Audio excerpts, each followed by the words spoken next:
টলিউডের অন্যতম জনপ্রিয় জুটি বনি সেনগুপ্ত ও কৌশানী মুখোপাধ্যায় দীর্ঘ 11 বছরের সম্পর্কের পর তাদের বিয়ের গুঞ্জন নতুন করে মাথাচাড়া দিয়েছে।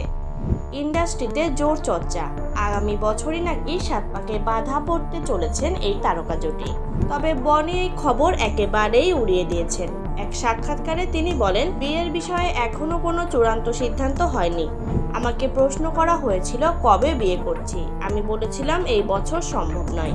আমাদের দুজনেরই কাজের চাপ রয়েছে। তাছাড়া আমি সদ্য নতুন ফ্ল্যাট বুক করেছি, সেটি পুরোপুরি রেডি না হওয়া পর্যন্ত বিয়ে হবে না।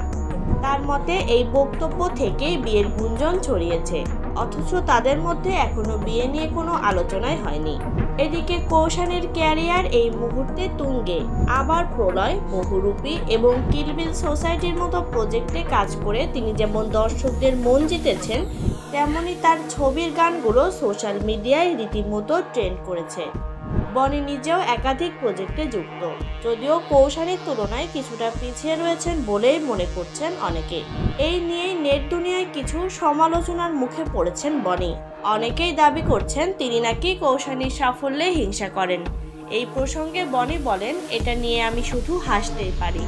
দ্বিতীয় সুযোগ সবাই ডিজার্ভ করে। কৌশানী সেই সুযোগ কাজে লাগিয়ে নিজেকে প্রমাণ করেছে, এটাই বড় কথা। ওর খারাপ সময়ে পাশে ছিলাম, ভালো সময়ে কেন থাকবো না? কারা এসব ভাবছে জানি না, তবে যদি কেউ এসব বলে কিছুটা ভিউ পায় তাতে তাদের কোনো আপত্তি।